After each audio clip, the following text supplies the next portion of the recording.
মই তেখেতক অনুরোধ জানাম, আহ্বান জানাম, ভবিষ্যতের জানে এই চিরাকুটা সন্তেশপুরের চৌরবাক্কা অঞ্চলের যাতে রশিদ নামের মানুষজনে কোনো ধরনের পদার্পণ নকরে।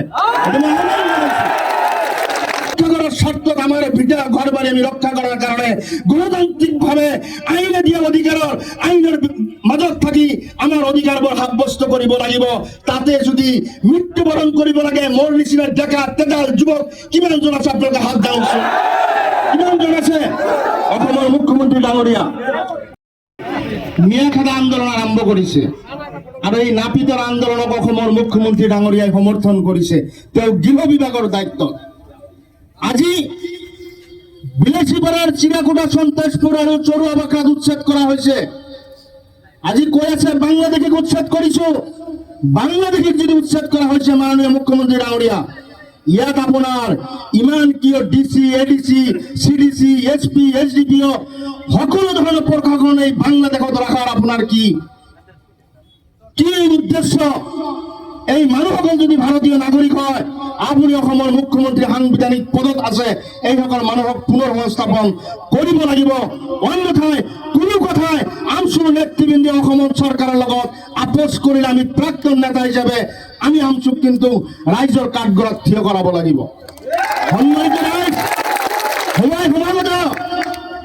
ভাল পোৱা আবেগ কবিতাৰ বাক্য পাঠ কৰি অসমৰ মুখ্যমন্ত্ৰী ডাঙৰীয়াক আমি বুজাবলৈ যত্ন কৰিলেও মুখ্যমন্ত্ৰী ডাঙৰীয়াই নুবুজে। আমচুৰ নেতৃত্বক মই অনুৰোধ জনাম, এই খাটি খোৱা দুৰ্ভগীয়া মানুহসকলৰ ন্যায়ৰ কাৰণে আমচুৱে ভাৰত স্বাধীনতাত যেনেকুৱা ধৰ্মীয় সংখ্যালঘু মুছলমান মানুহসকলৰ অৱদান, মহাত্মা গান্ধীৰ নেতৃত্বত আইন অমান্য আন্দোলন, জেল ভৰা আন্দোলন, দুটা আন্দোলন কৰিবলৈ আমচুৰ নেতৃত্বক মই অনুৰোধ জনাইছো। এই আন্দোলনত আপোনালোকে সমৰ্থন কৰিব নে নাই? আপোনালোকে কওক। আপোনালোকে ভয় কৰে? আপোনালোকে ভয় কৰে? গুলি খাবলৈ ৰাজি আছে? গুলি খাবলৈ ৰেডি আছে? আমি বৰপেটাত আন্দোলন কৰা মানুহ আমি ভয় নকৰো। গতিকে এই প্ৰতিবাদ স্থলীৰ পৰাই আমচুৰ নেতৃত্ব খাটি খোৱা মানুহসকলৰ ন্যায় দিয়াৰ স্বাৰ্থত যিকোনো আন্দোলন গ্ৰহণ কৰিব। আপোনালোকে আমচুক সহযোগিতা কৰিব। আৰু এটা কথা কৈ মই বক্তব্য শেষ কৰিম। মই দুখ পাইছো যে জাতিৰ মানুহ হিচাপে আজি এই চৌৰবাক্কা সন্তেশপুৰ আৰু এই চিৰাকুটাত যি উচ্ছেদ হৈছে, এই উচ্ছেদৰ চৰকাৰী ঠিকাদাৰৰ কাৰণে আমাৰ মুছলমানসকলে তাত ঠিকাদাৰ নকৰিলে, তাত হাজিৰা আনি দিলে বোলে পেটৰ ভাত তেওঁলোকৰ নজন্মে। ইমান নিৰ্লজ্জ আমাৰ সমাজৰ পৰাই এই ভাইৰাছ বিলাকে আপোনালোকে চিনাক্তকৰণ কৰিব লাগিব। জেচিবিকাৰ মুছলমানৰ, হাজিৰাকাৰ মুছলমানৰ যিসকল মানুহে তাক সহযোগিতা কৰিছে তেওঁলোকক চিনাক্তকৰণ কৰিব লাগিব। প্ৰয়োজনত ৰাজহুৱাভাৱে তেওঁলোকক বৰ্জন কৰিব লাগিব। আমি সন্তেশপুর অঞ্চলত এই জিলা প্ৰশাসনে যেনেকুৱা ধৰণে ৰাস্তা ঘাট কাটি মানুহসকলক যাতায়াতৰ ক্ষেত্ৰত ব্যৱস্থা অসুবিধাৰ সৃষ্টি কৰিছে, 2 মাহ 3 মাহ 1 বছৰ 2 বছৰ আপোনাৰ ডিচি এইখন জিলাত আছে। পৰৱৰ্তী সময়ত আমি ইয়াত থাকিব লাগিব। আমাৰ ভাতৃত্ববোধ আপোনালোকে নষ্ট নকৰিব। কিন্তু সেই অঞ্চলত এজন নীলাজৰ মতো আমাৰ আৰু ক'বলগীয়া নাই, এজন হিন্দু মানুহে তাত হাজিৰা দিবলৈ যোৱা নাই, এজন মানুহ যোৱা নাই। আমাৰ এই অঞ্চলের রশিদ নামের এজন ঠিকাদারের নেতৃত্বত সেই অঞ্চলের মানুহসকলৰ তিৰপাল টানি টানি লৈ চিৰি চিৰি কথা মতে আমাৰ মানুহসকলক বেগাৰ কৰি এই মুকলি আকাশৰ তলত পানীত নিজৰ ল'ৰা ছোৱালী থাকিবলৈ দিছে। মই তেখেতক অনুৰোধ জানাম, আহ্বান জানাম, ভবিষ্যতের জানে এই চিরাকুটা সন্তেশপুর আর চৌরবাক্কা অঞ্চলত যাতে রশিদ নামের মানুষজনে কোনো ধরনের পদার্পণ নকরে।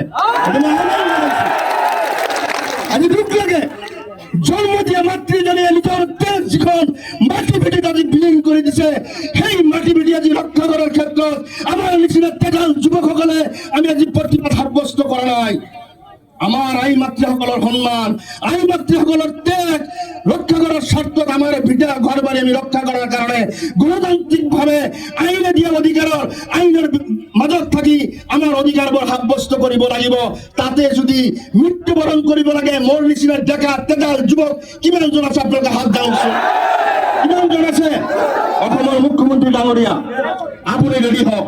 পৰৱৰ্তী সময়ত আমচুৰ অমান্য আন্দোলন জেলবৰ আন্দোলনত আমি অংশগ্ৰহণ কৰিবৰ কাৰণে আজিৰ এই সভাতেই সংকল্পবদ্ধ হৈছে আমি শপত গ্ৰহণ কৰিছো আমচুৱে যেতিয়াই যিকোনো সময়ত আহ্বান কৰিব আমি ৰাজপথত ওলাই আহিম আমাৰ কোনো ধৰণৰ বাবে নাথাকিব হয় না নাই ৰাইজ আমি ওলাই আহিম আমি আমচুৰ গতিকে মই আবেগিকভাৱে দুই এটা কথা কৈছো তাৰ লগতেই বিএসএফৰ চিডিসি মেডাম ধুবুৰী জিলা আয়ুক্ত মহোদয়ক অনুৰোধ জনাইছো এই উচ্ছেদিত মানুহসকলক যাতে আৰু পৰৱৰ্তী সময়ত কোনো ধৰণৰ তীৰপৰা টানি লৈ মানুহখিনিক যাতে আৰু হেৰাচমেণ্ট কৰা নহয় পৰৱৰ্তী সময়ত যদি আপোনালোকৰ নেতৃত্বত এইসকল মানুহক যদি হেৰাচমেণ্ট কৰা হয় পৰিণাম কিন্তু ভুগিব লাগিব ধুবুৰী জিলা পৰিষদৰ এই কথা আজি এই আন্দোলনত আমচুৱে দুই এষাৰ কথা কোৱাৰ সুযোগ দিয়াৰ কাৰণে আমচুৰ প্ৰাক্তন পৰিয়ালৰ তৰফৰ পৰা আপোনালোকক ধন্যবাদ জনাই অনাগত দিনত এই সংগ্ৰাম যেতিয়ালৈকে মানুহসকলে ন্যায় নাপাব আপোনালোকে চলাই যাওক আপোনালোকৰ পূৰ্ণ সমৰ্থন জনাই মই মোৰ চমুবক্ত ইয়াতে সামৰণি মাৰিছো জয় হিন্দ আমচু জিন্দাবাদ জয় অসম ধন্যবাদ জ্ঞাপন কৰিছো।